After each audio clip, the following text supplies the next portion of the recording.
Welcome to the Path Podcast. It's June 25th, 2023. My name is Tani. I'm here with Ock. Hey, man. Good to see you. It's good to see you too. Glad to be podcasting. Yep. And if people are keeping track of dates, we're actually recording a couple days early. Yes. We usually record every other Wednesday. And now for the summer, for a few weeks, there's a concert in the park and it's super loud, like really loud. Right. So we're actually recording on a Sunday afternoon.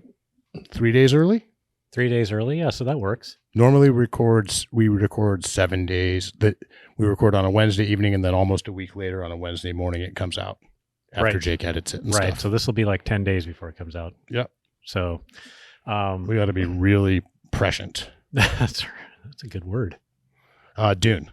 Oh, that's right. So before we came, because it's Sunday afternoon, before we started recording, I had a chance to play pickleball. Okay, super popular. I've never played. It's a growing sport, supposedly the fastest growing sport in America. All right. You sound like a true believer. I kind of am. My heart is full. I got to play with the entire Ock family, got to play together. Wow. And had others played before? Everyone's played, some of us more than others, but it was a hoot of a good time.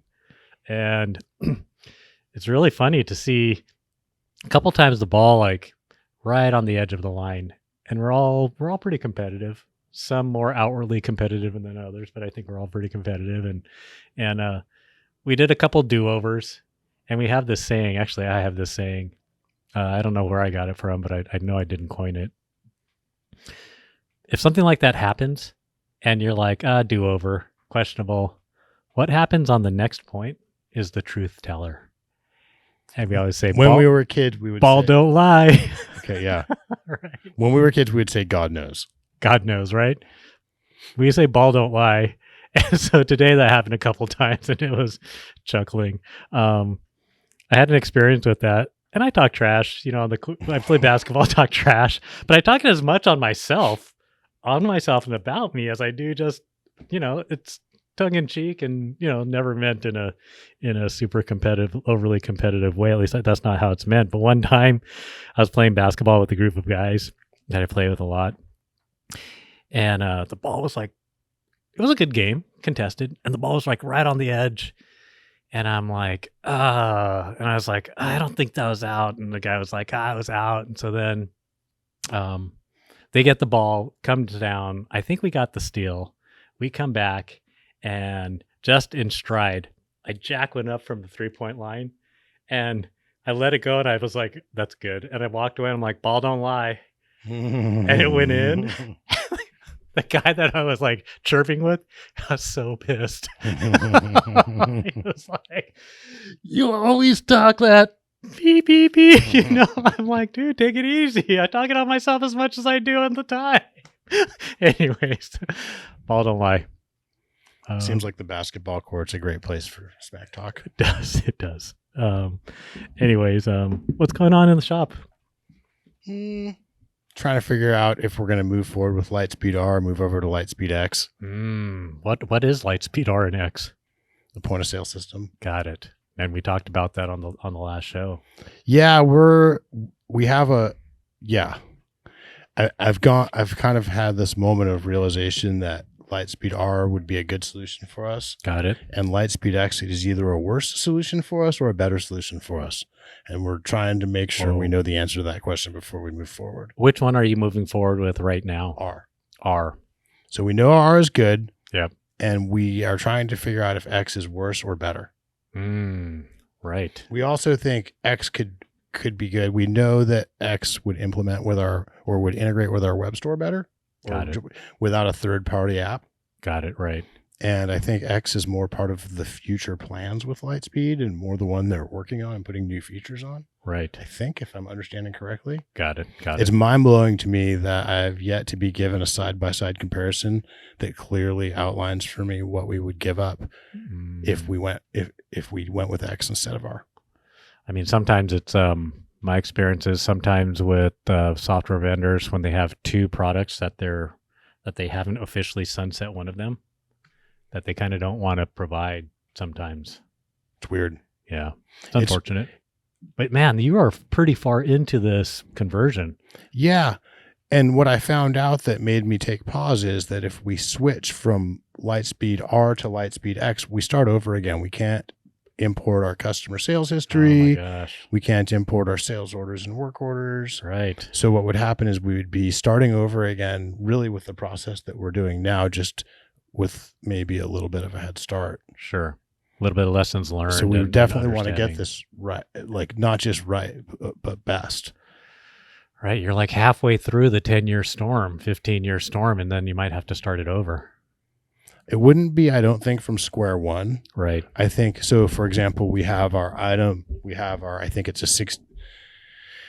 We have, I think, a 64,000 person customer database that is already imported into R, and that took a lot of back and forth of reformat our file this way, reformat our file that way, Right.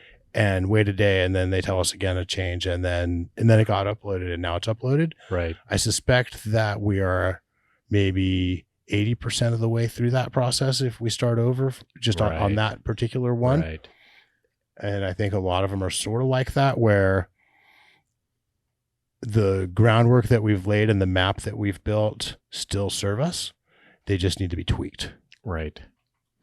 I think, if we switch. Do you know any business consultants who are work in this space? Well, interestingly enough, our web sales business consultants strongly are pushing X, but the possible limitations with X have to do with managing service flow, Sure. and writing work orders and managing that. And I don't Right. think they're really too keyed in on that. Right. Oh my gosh. The quick answer from Lightspeed, though, is that X should be able to handle our needs on that front, which means probably we might end up switching to X, Right. which could put our moving. We're not going to move till we implement the new point of sale system, so that could push our move date back a little bit, possibly. We'll see. I think I'm going to know a lot more on Tuesday, Right. after my next meeting, or maybe Monday. Man, I hope that goes well. It will. I'll just have to adjust my definition of well to whatever happens. I Well, think. you know what? And some things are out of your, like my executive coach likes to say, he says something like, be like all in on the process and outcome agnostic. Those aren't the exact words that he uses, but yeah, that makes sense. for sure you'll have more insight, learn about the things you can all in, and then,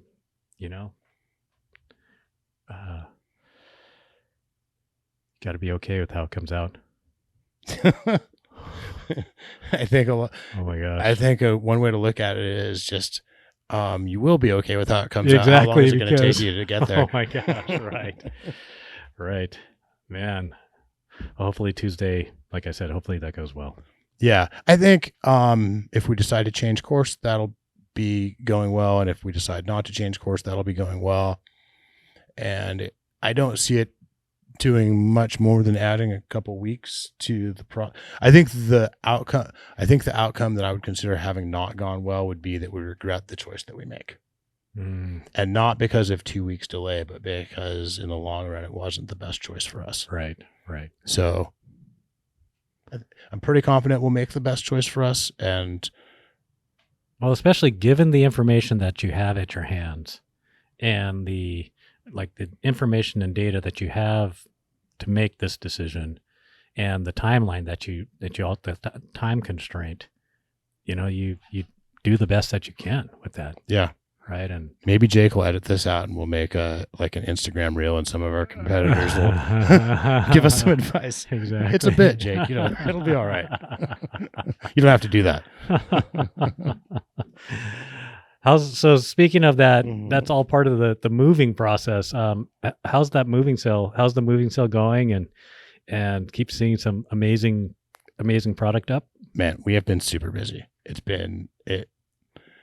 It reminds me of it's post-pandemic busyness. That's what it is. Right.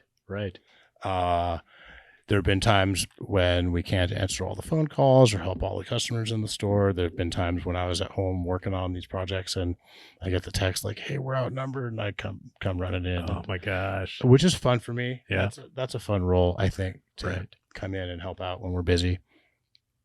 Wow, that's good. That's good to hear. And we keep marking more stuff down every day. I was walking around the shop just kind of checking some of the deals out before the show. Did you see the 134 deals that we marked down 40%? Oh my gosh. I mean, What's the retail and the markdown on those? so they're $69.99 is the original price, and they're marked down to $44.61. Gosh. Yeah, silly. Yeah. Those 134s are great bikes too. And we have deals like that through the shop. Yeah. Like trail bike / short travel enduro. Yeah. Light for category, I think. Right. And that's a GX AXX bike Oh man. with carbon GXS cranks, I think. Yes. So Yeah, I rode the GX AXS for a while recently. Super impressed with it. it doesn't seem like it shifts any differently than I any can't other tell the AXS. difference. Correct. Well, than any other non-T-type AXS. Right. Correct. Yeah, I mean, whether it be the X01 or XS, XX, yeah, that GX is a good system. And if you're riding on that's not an e-bike, yeah, that's a great system. It's silly. And I remember too when we couldn't have enough GX AXS kits in stock for a while there. Everyone was putting them on their bikes. Right. We had stacks of them, and they would go out the door. Great value on that, yeah, for sure. I picked up a fork on the sale. You did? I did. No. What did you get? I got it was a Fox Factory 36. Nice. 150? Yeah.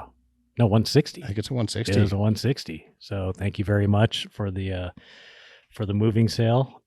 It replaced a Fox 36 Performance fork, and like the Performance has the black stanchions. It has the ports for the air bleed, but it doesn't actually have the air bleed. It has a different damper on it, and the 36, the factory is fully cash money and all of that. The gold, right. And so, yeah, I've been writing that. I don't know, probably got maybe 6,000 to 8,000 feet of descending on it. Man, the thing about not only is that like the small bump compliance a little bit better on that with the damper on the factory, but that mid stroke support, I really appreciate that. I think that really helps with arm fatigue. It's a really different damper. Yeah. And it's the same. That damper also, if last I checked, comes on the Performance Elite level as well. And it's just the basic performance that doesn't come with the good damper. Correct. And I think most people, myself included, feel like it's more the damper than the gold coating that makes the big difference. I think I would agree with that. But the gold coating's pretty sweet. It is. And like the thing about that Performance, it's a high value fork. Yeah. Oh, it's a great fork. It is a great fork. And yeah, because I probably rode that thing for, I don't know, probably have 20,000 feet of climbing on that one. And so, yeah, climbing and descending. It's a great fork to have. That happened fast. It did, because I've been putting in some big rides on that bike. Do you use the bleeders? I do. Actually, I press them every time I ride. And air comes out? I don't know. You would hear it, a little hiss hiss. Sometimes there is. Sometimes there is. Yeah, for sure. Sometimes there is. I appreciate that. RockShox has a similar system. Their, what is it? What is the high end RockShox? Oh, the Ultimates. Yeah, on the Ultimates. Remember when we used to kind of slip small zip ties past our seals to try to get the air out of I the still have lures? a couple of forks like that, and I still do that. Yeah. Yeah. That is very helpful. It does the same thing. Yep. Just a little less convenient. And for riders that don't know, pretty much every fork, every time it compresses, a little bit of air gets pushed into the lower legs, and it can create a little pressure that can cause kind of a stiff fork feeling. Right. Like an air spring that's not supposed to be there. Right. And so these little air relief buttons on the back of these newer forks is helpful. I bet a lot of people have those and don't know what they're for. Well, if you do have them, you should be pushing them from time to time. You could video it and hear the hiss and then tag us in your post about it. You're right. We'd have fun with that. So anyways, yeah, moving sale is awesome. want to try out some of those shoes too. We have a bunch of RC shoes at $45. Those are starting to run out, but we had so many that starting to run out is still probably 20 pairs of shoes. Yep. So I do have a pair of the RC slippers. Oh yeah, the slides. The slides, yeah. RC had these slides with the grippy rubber bottoms. Very my 13-year-old son of you. Exactly. Yeah, those are actually my favorite slides. They are great. Sticky rubber works out really well. Yeah, so folks, check out the Path social media wherever it's at, and you'll see different posts on the moving sale information. And we're gonna keep marking stuff down. We're gonna try to sell everything that we only want shiny, new, cool stuff in the new shop when we open. So, right. Anything that's been here for more than about 3 to 6 months is probably going to be on sale before we move. Wow. So we're just going to keep going. Fantastic. Yeah. Cruise by the shop. I mean, it's always fun to walk around the shop, but perhaps even more when there's a bunch of little orange stickers on things. Well, and it's been fun seeing some of the old friends that have come in, because some of them, they just see that we're moving and they're like, I'm going to go say hi and check out what's going on down there, Right. So I've been seeing a lot of kind of friendly faces from the past that some people who maybe haven't ridden much lately, but they're still Path people, right? Stuff like that. Yeah. So speaking of old friends, I was pedaling the bike yesterday or Friday. Yesterday, yeah. So that'd be Saturday. Pedaling the bike with one of my friends at the Oaks. Ran into local legends Garrett and Kim, and a pretty large group. It was a mixed group. There was some people on e-bikes and other people like Garrett and Kim on not e-bikes. And I looked at the stats afterwards, and that was a big ride. Yeah. I think they put about 4,000 feet on at the Oaks. I think what was really cool about that is a couple of the folks on the e-bikes I knew at least one of them. And that's like a blending of worlds. Well, I think what's kind of interesting about that is we've known Garrett a long time, and he's a really nice guy, and just very humble, amazing rider, the kind of person you want to be friends with, the kind of person you want to run into on the trail, always smiling. Yep. Always makes you feel welcome. Garrett's pretty opinionated, and he's from an era and a riding style and like holds certain mindsets that it wouldn't be hard to imagine him being anti-e-bike. Yep, I could imagine that. Especially if you didn't know him well and just kind of knew his history and his how rad he is at single speeding and who he's hung out with and what trails he's worked on and all that, right? Like, right, for sure. You might think like, he might be prejudiced against e-bikes. Right. But it's kind of cool that he's not. Yeah. That was, I hadn't actually even thought about that, but that's true, because I made a comment to him about I saw him with some 5-dev cranks. Oh, cool.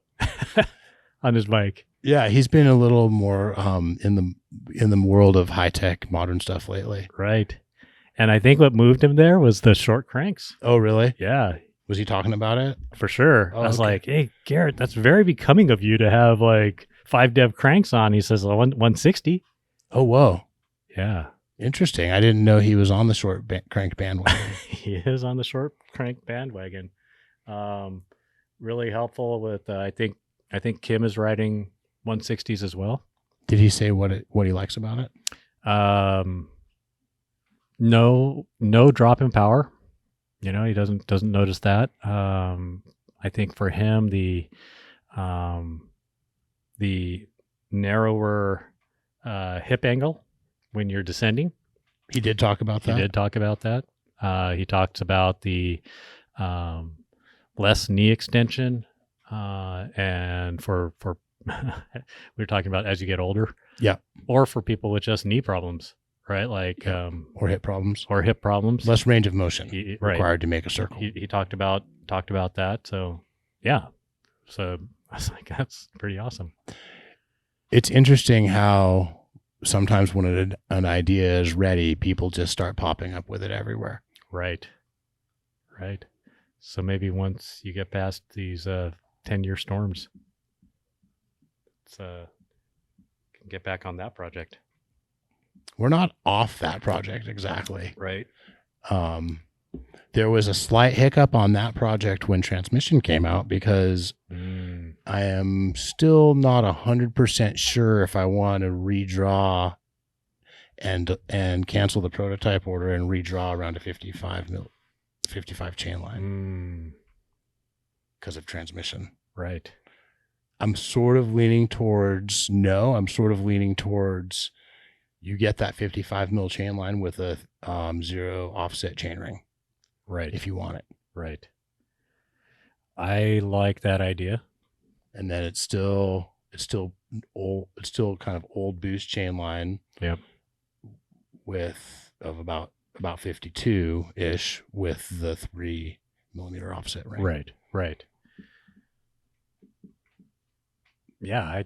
So that was we were like ready to order prototypes, and there was like a little bit of a that and kind of going back with trying to figure out too what scale I have to get to a cost effective to where I think they would sell. Sure. Yeah, and with like you said, like with transition, be interesting revisiting what our conversations sound like 2 years from now. Yeah. on this topic. Tune in, folks. 2 years from now. Check back in 2 years. On show 70 or 75 or something like that. But part of, is cool because on that ride, we ran into Kim, Garrett, and others at the top of a climb, and, everyone's sitting around up there. But the guy that I was riding with, from a start time to a pace to, like, especially on the climbing, we were able to actually just essentially talk the whole time, pedal over the top of any climb that we got to, pause the conversation for the descent, and then pick it up on the climb again. And so, because you were both on e-bikes. No, we were both on me bikes. I see.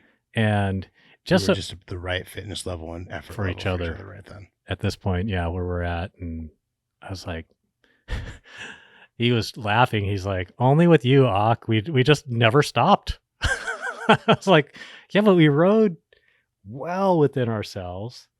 And so, like, I said, did you ever feel like we just chatted the whole time, and never really felt like we had to stop until we ran into our buddy who was riding his e-bike with the battery off like he always does, riding it like a single speed.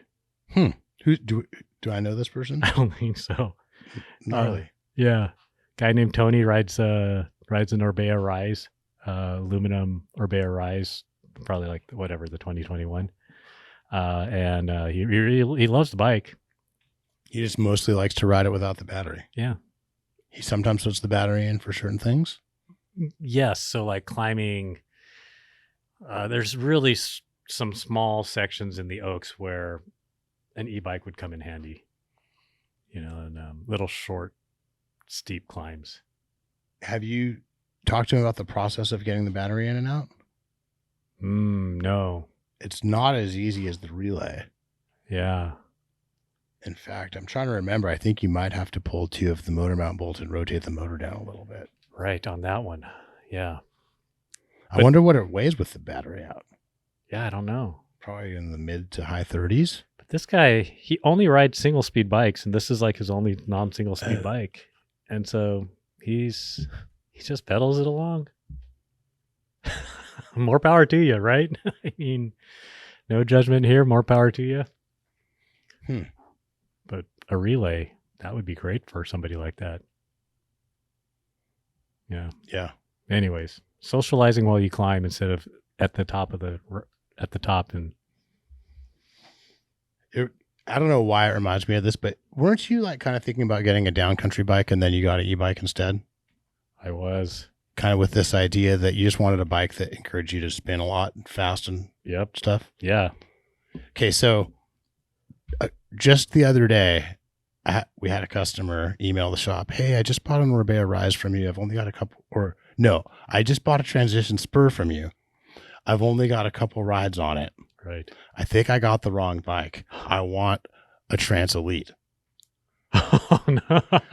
So this person basically went through what you went, but had to buy the bike first to know. Right, right. I thought that was really interesting, and I was like, okay, so that's at least two people who see this kind of who kind of are like downcountry bike or e-bike. Right. Yeah, and the lightweight, shorter travel e-bikes. I could see them fitting the same bike fantasy, similar bike fantasy, maybe. Yeah. All those people need to come demo a Shuttle SL Yes. if they have a lot of money, because they're expensive. I mean, those bikes start off at $9,000. So. Right. Shuttle SL, Trans Elite. We have the Shuttle SLs in our demo fleet right now. Oh man. Like, I think small, medium, and large. Right. I think those people should demo the Shuttle SL, the Trans Elite, Advanced Elite, and the Rise. I don't know when we're going to have Rise demos really soon. Right. From what I understand. I don't know for sure when we're going to have Trans Elite demos, but I would love to. And if we had Trans Elite demos, I was thinking, would we also demo out the range extenders? And that might be it. I don't know. I don't know if you need to demo out the range extenders. Probably. It just depends on what the person's ride fantasy is. Right. I think. But you can probably, I guess, extrapolate what it would be like with a range extender from demoing it with a range extender. Yeah. And riding the Elite at, in the mid setting, you can probably get that thing really, really far. While it's on my mind, quick note about the demos. If you can only book the demos online with our current system. Right. And the online demo reservation system won't let you book it sooner than 3 days out. I see. But if you contact us first and okay it with us, we can change that. So, got it. So you can book. The way that process looks is double check with usually Tyler, and Tyler verifies that it's okay, and then you book it for 3 days out, and he changes it to the date that you agreed on. Got it. Good tip. That way we're not accidentally overcommitting. Right. Great. Speaking of downcountry bikes, have you seen the Mach 4 SL? I really feel like that's become kind of the downcountry bike du jour, so to speak. Yeah. Yeah, that thing can be configured to be World Cup XC raceable. Actually, I think they are racing it on the XC circuit or World Cup circuit. And it's the only bike really in category, depending on where you draw the line on the category, that doesn't have a flex day suspension. Right. Yeah, and it's really one of the few cross country bikes with a real linkage and a real suspension that seems like that I think works well. Yeah, true DW link. Yeah, I was reading like sub 23 at its lightest. That's like the World Cup setup with the dropper, which in fairness isn't super light for category. It's light to you and I, but I bet like Spark SLs can be built almost probably sub 20. And I bet too the full suspension. Mm-hmm. Now, granted, those parts on that Shuttle SL is probably lighter than 23, probably down into the 21. How about this? I think that frame is probably somewhere between 250 and 500 grams heavier than all the Flex Day super light bikes. Right. And just mostly due to some extra bolts. Right. Which I think it's worth it. Sure. Especially from what I can see, not that I've ridden cross country World Cup circuit courses, but they look pretty burly. It seems to be a thing lately too, that they're getting more that way. Right. But you can build that up. You don't have to ride it in the 100 mil rear travel configuration. You can I think you can get the rear travel 115. Is that right? Ooh, I should have done more homework on that bike before I talked. I'm not totally sure. I think you can change the rear suspension. We might actually stand corrected here and put a longer fork on it. I mean, you can always do that. But I've just been in my mind comparing it to the other 100 mil travel cross country bikes that a lot of them do come with 120 forks. Right. Right. Yeah, that definitely looks like and just for example, compared to like a Santa Cruz Blur Flex Day, Mm-hmm. 100 mil fork sometimes has a 100 mil rear, sometimes has a 120 fork. Right. So Yeah, that sounds like a great bike. I think in its longer fork configuration, it's 66 3/4 or something like that head angle, and otherwise it's a 68-degree head angle. So it's very respectable. I like Pivot as an organization too. Right. And I like their execution. I like their fit and finish. I like their quality. I like their cable management. Right. I like the DW link. I like that Chris owns the company. He founded the company and he understands all the moving parts of the company and has a plan. Right. I like a lot of things about Pivot. Yeah, same. So I wonder if you could put an angle set on that Mach 4 SL. Does it have cups? I forget. I think it does. Mm. Pretty sure. Pivots usually have cups. So the answer would probably be yes. probably Maybe. yes. We could look more into that. But that reminds me of your schemes with Zach and your Trans Elite thought experiments. Right. So that's that's a thought exercise, thought experiment. Thanks to Zach for doing a lot of research on the Trans Advanced Elite E Plus, and whether or not you could put angle sets in that. Well, and I guess the first question is, can you reroute the cables out of the headset routing? Correct. And I'm actually looking at one right now, and I see exactly what Zach is talking about. There's a cable port for, I think it's for live valve. Is that right? I believe so. And you were thinking you would run an AXS dropper. Yep. And an AXS shifter. Yep. So you don't need, so the only cable routing you need would be a rear brake line. Correct. And that would go into that port there. Correct. And then you could get like a Works headset. And then you could get a Works headset that has 0 stack 56 by 0 stack 56. I think it's the only company that has that configuration, angle set.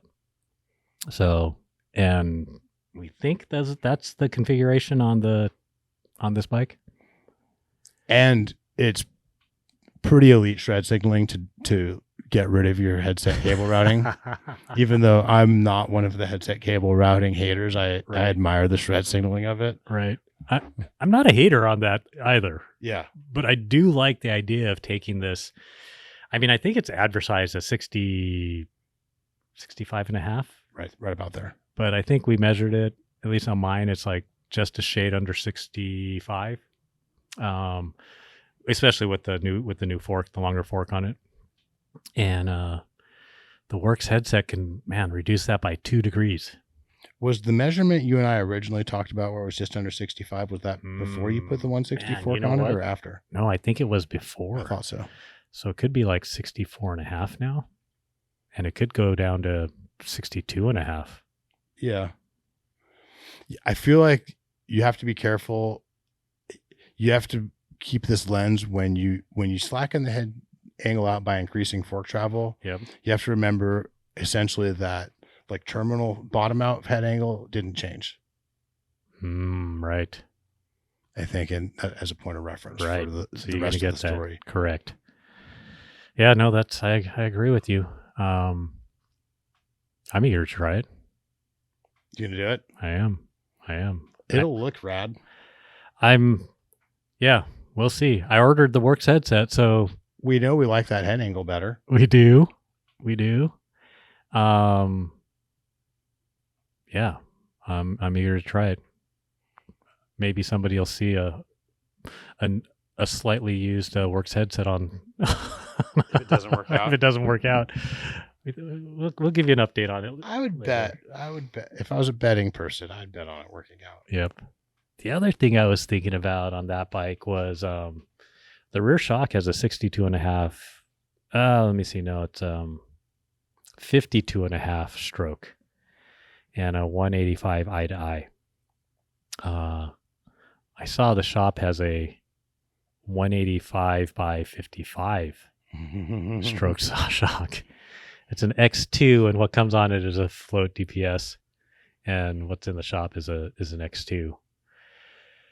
But I took all the air out of my DPS, and I think it might work, but the little brace on the seat stay, that comes pretty much straight up towards the seat post. Would the fully compressed eye-to-eye be the same or shorter on the shock you're talking about? Oh, that's a good. I think shorter. Can you say the original eye-to-eyes again? 52.5, and then the new eye-to-eye would be, or the same eye-to-eye, 185, same eye-to-eye. longer stroke. Got it. Yeah, the terminal eye-to-eye would be shorter. Correct. And there's about 10 millimeters between the brace and the seat post, and I think the 2.5 millimeters of stroke, extra stroke, translates to about 5 millimeters more of compression. Got it. And since we're towards the end of the travel, I would speculate that it's a lower leverage than the average leverage ratio of the shock, so maybe even less. Right. So then I start thinking, how close can you actually get before it becomes a problem? Besides touching. I mean, obviously touching would be a problem. I remember, I guess there's the question of how much bottom out bumper is there to blow through still. It's true. And that might be where it's at. Right. Because I have seen shocks kind of past the no air compression test and then crack a frame. Because it actually, there was 6 millimeters of bottom out. Yeah. Yeah. So I actually don't think I'm going to do that move. And so, yeah, we'll see. We'll see where that ends up. The thought of putting an X2 on that bike does sound appealing to me instead of the DPS. Yeah, I could see that. Yeah. So, especially the way you're planning to ride it with the slacked out head angle and the longer travel fork. Yeah. So and the frame feels really solid. I think it can take it. Okay. Oh yeah. Yeah. And I think especially the way I ride. So yeah, we'll keep everyone posted on that. I do have a correction from the last show, actually. I stand corrected. I stand corrected. I forget what we were talking about, but the malapropism that I used was it's going to go by the way of the loony bird. Okay. Someone told me, you realize that the loony bird is not extinct. Oh. It's the dodo bird.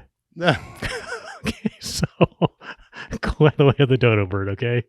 I mean, the loony is the bird on one of the Canadian coins. Okay. The loony and the toonie, right? Like, so anyways, that's my, yeah. I wonder if anyone, I bet a few listeners did notice. I bet you they did. So if you did, good job.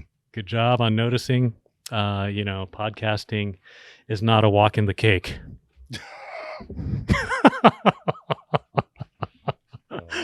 All right, we were watching a video. Yeah, it's on Vital, and it's the a bunch of World Cup enduro riders getting bikes weighed, and it was kind of tripping me out. Yeah, why was it tripping you out? Well, one thing was almost all the bikes were between 36 and 38 pounds. Right. There were a couple outliers that were 35 or over 40, but pretty much every bike was between 36 and 38 pounds. Yeah, exactly. A lot of bikes with downhill casings and or just thick tires. Yeah. Cushcore? A lot of people claimed not to be running Cushcore or said that they had Cushcore only in the rear. Right. And some people, when asked about tire inserts, referenced how good their tires and rims were and how they don't need Cushcore to protect them. Exactly. Which to me, both of those, the fact that a lot of people are only running it in the rear and the fact that people are saying that says to me that at least overtly, the the kind of conversation around Cushcore in that world is that it's for rim protection and tire protection primarily. Right. Only on which the is rear, something we have kind of brought up as we don't think that's the main thing. Right. And it kind of, I mean, it is a thing. I think I admit that it is a thing. it is 100% a thing. Yep. So the Cushcore in particular, you can ride it flat. So, Yeah. so that is rim protection and tire protection. Right. And, I think though that for me, the added traction and the kind of, so a lot of riders also reference kind of a dead feel with the downhill tires. Right. And to me, Cushcore brings kind of a dead feel even before you start lowering the pressure, and then even more so after you start lowering the pressure. Right. Downhill casing tires provide that benefit. And then that's kind of what we, and one rider even mentioned that they feel like the thicker casings kind of damp the air rebound, which I agree. And I really, I remember downhill tires being game changing. Right. And adding traction, allowing you to run all the things we say about Cushcore. Really. And all the things you say about, right, exactly, that we say about downhill tires. In kind of a different way. Right. But for sure, they have a lot of those qualities that we hype about Cushcore. It got me wondering, are we wrong that the main benefit of Cushcore is performance and traction? Are they lying that they're not running Cushcore? Wink, wink. Are they my rim and this tire? Right, like hyping, make like it so that I don't have to. Are certain sponsors has asking certain the riders? Sponsors feel like Cushcore?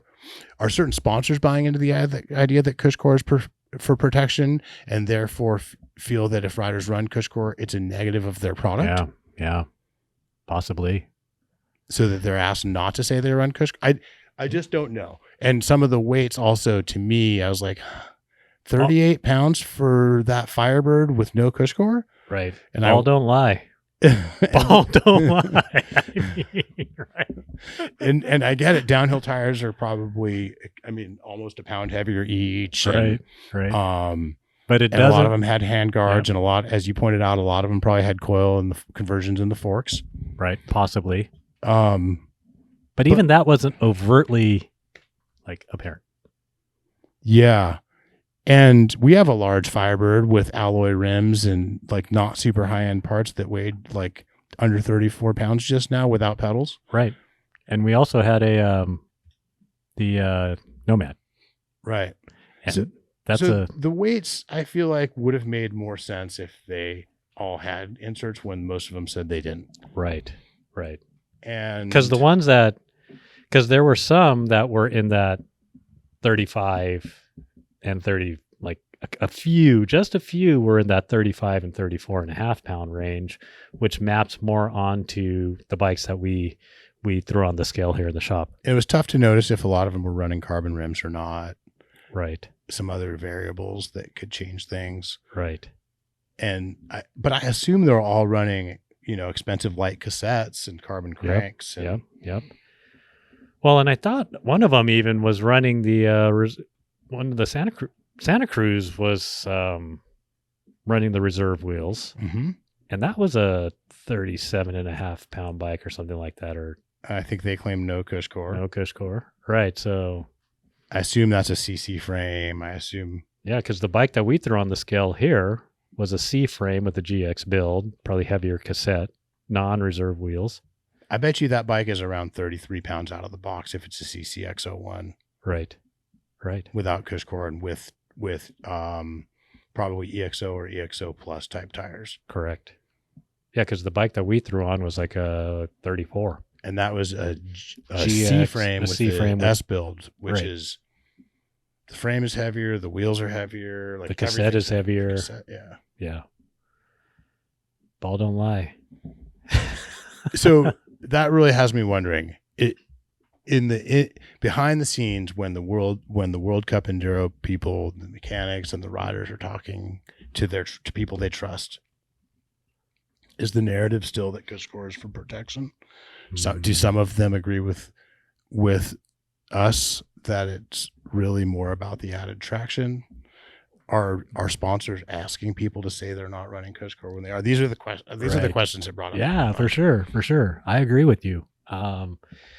Some people also call them pool noodles, which I feel like some of the inserts are basically pool noodles, but Right. Cushcore is definitely much more engineered than that in terms of materials and shape. Right.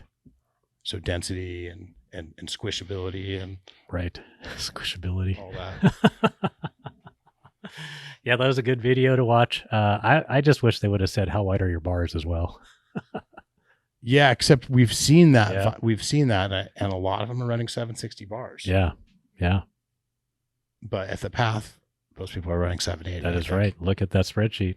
That's actually was why I put that on there, as I wanted to see what people are running, and it's mostly 780. Yeah. Yeah. It is interesting. I wonder if riding a gnarly course blind is part of it. I could see riding a gnarly course blind maybe lending itself to narrower bars. For the two main things that come to mind are ultimately you can steer quicker with narrower bars. Right. So if you get in trouble, you might be able to flick it out of trouble better. Right. And the other thing that comes to mind is you're just less likely to clip something when you're like Right. going through a section blind and you don't know where that tree is. Right. Or whatever. Like an 800. Yeah, you're running an inch shorter on each side, like almost an inch shorter on Or each side like from 800. on if a you're running on a 760. trail that you know or a course that you know, you can set up for that and just make sure you don't hit the tree. Right. Right. And maybe on the course that you know, maybe they set it up so that you don't have those narrower. And maybe even add to that too, trying to ride as fast as possible on a course that you can't practice. Maybe the average riding style is a little further back on the bike, which for sure I think that lends itself to narrower bars. Right. Right. I know when I enter at speed into a section I don't know, I might tend to get a little defensive and get back a little bit. Yep. I do for sure. If for no other reason that's just a little bit more prepared to decelerate. Yeah, for sure. Yeah, that was a cool video. Yeah. And it made me think, man, yeah, I know. Sorry, whoever it was that says you should talk about non-e-bikes more, but some of those lightweight e-bikes are getting closer to that weight range, right? Right. Yeah. I mean, it is a little bit, 44 pounds, 43 pounds in that space. Yeah. And we're getting to that point though where it's the battery. Yep. Which is a little over 1 pound per 100 watt hours, it seems like. All right. Right. And then the motor. Right. And then the e-bikes aren't much heavier than the regular bikes other than that. Right. So, well, and you got the new Bosch performance line motor that just came out. The Performance Line SX. The Performance Line SX, right? As introduced on the new Norco e-bike. I saw that out of nowhere. I had not heard any kind of foreshadowing or rumors about it. Right. And I saw it first on Norco's press release. And then I went and digging for information on it. But it looks like it's a real shot at Fazua. Right. Just as sleek, if not sleeker looking. Yep. A little lighter. A little bit lighter. 5 Newton meters less torque. Yep. But way higher peak watts. Yes. Whatever that means. 600 peak watts. It's like, we're going to have to look into this more. Do you think it's kind of like torque versus horsepower? I think it is. So it's like peak horsepower. Yeah. Is higher. Right. Even though torque is a little lower. Right. How does that I've been trying to think, how does that translate to the mountain bike experience? And I might be. Is it holding speed versus gaining speed a little bit, sort of? Is that an experiential way to translate it at all? Perhaps. I was thinking, we can hold that since they're just kind of putting ideas. I was thinking on a really steep climb where your cadence, even in the granny gear, is lower, that the higher torque allows you to continue moving up the hill, maintaining speed, maintaining momentum. But if you are able to maintain a higher cadence, the higher peak power peak watts comes into play. And that's where I was kind of wondering, like I was thinking, oh, is that the difference between like a tractor and a Ferrari? Right. Right. And so from a climbing perspective, like when do you need the torque versus the horsepower? Interesting question. Yeah, I think you might be right from an experiential point. I can kind of see that.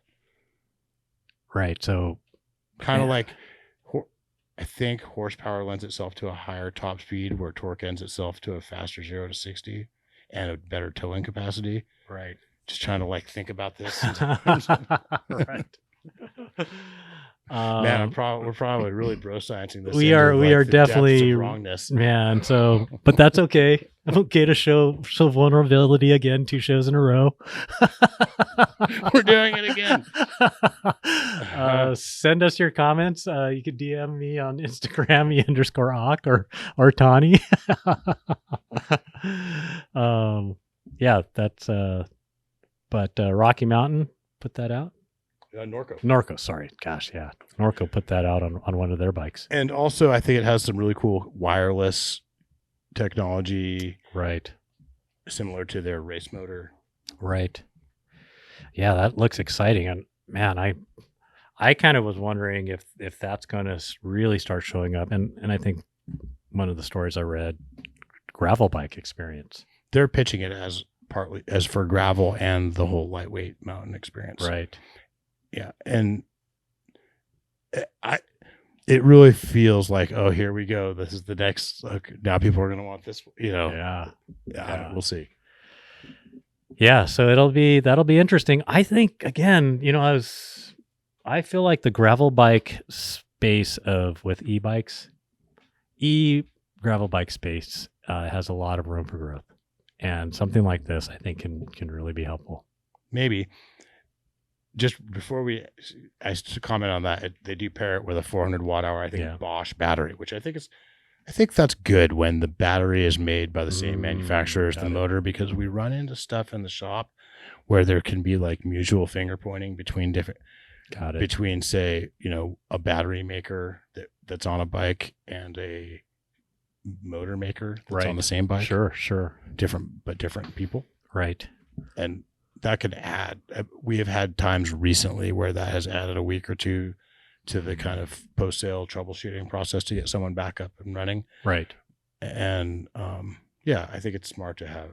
I think it is a plus when the battery is the same brand as the motor. I would agree with that. I wonder if this is an incremental evolution in battery tech. I wonder if this 400 watt hour battery weighs a little bit less than an equivalent battery. Yeah, it's like, I think they would hype it if it did, but that's true. I wouldn't be surprised if it has really, really efficient range for the watt hours. Sure. I wouldn't be surprised if that bike has the range of like a 700 watt hour full powered bike or something. Sometimes, yeah. Back to the gravel thing. I have this theory about who's not going to get e-bikes, and it's people who truly have a personal connection with not having an e-bike on a real level. How do you mean? Someone who really has an emotional connection with bikes and on a real personal level for that person, not because someone else said so, not because it's trendy, not because it's a shred sibling thing to say, but because it's deep down inside how they really feel that the added technology, the added weight, whatever other thing detracts from the experience for them. Got it. Sure. Think Brian at the shop. And who knows if he'll ever end up on an e-bike, but I can see that he has true personal, deep inner reference points about why he loves his bikes and why e-bikes aren't those. Part of that, experience.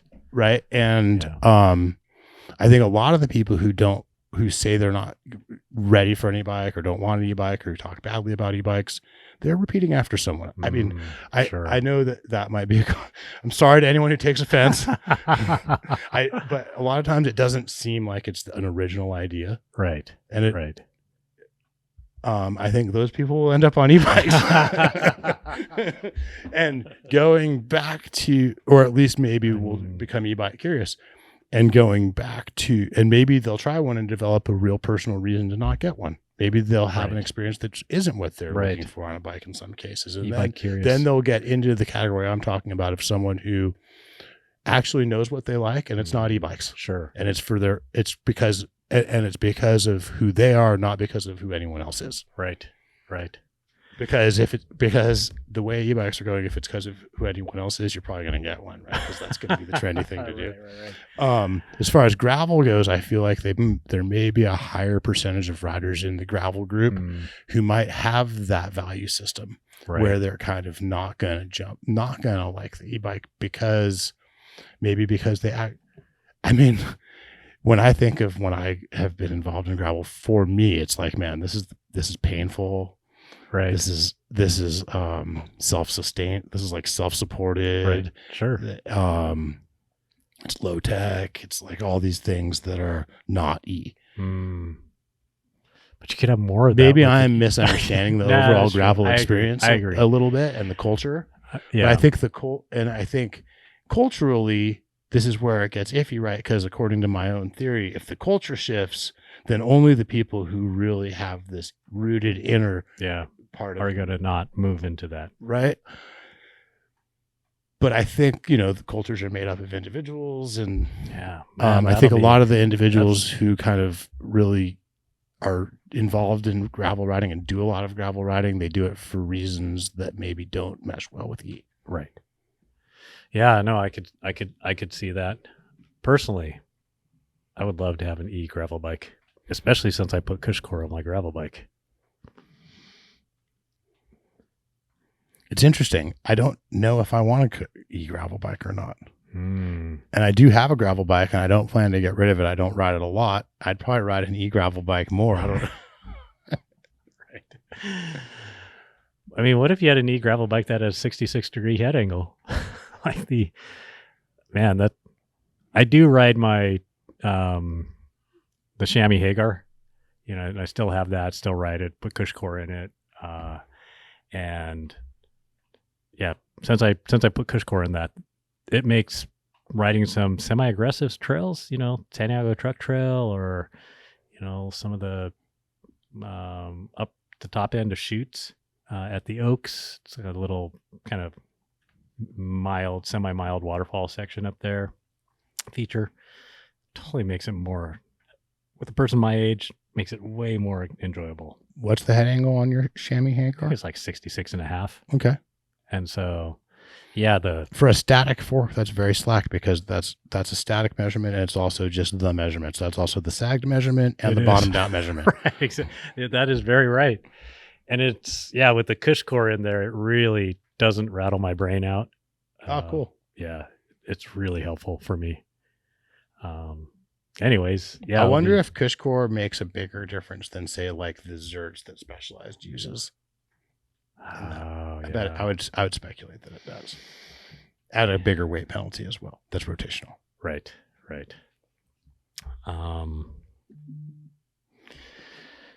Anything else? Well, I want to encourage people to watch out for Trabuco trail work events, because that's a trail that needs a lot of work.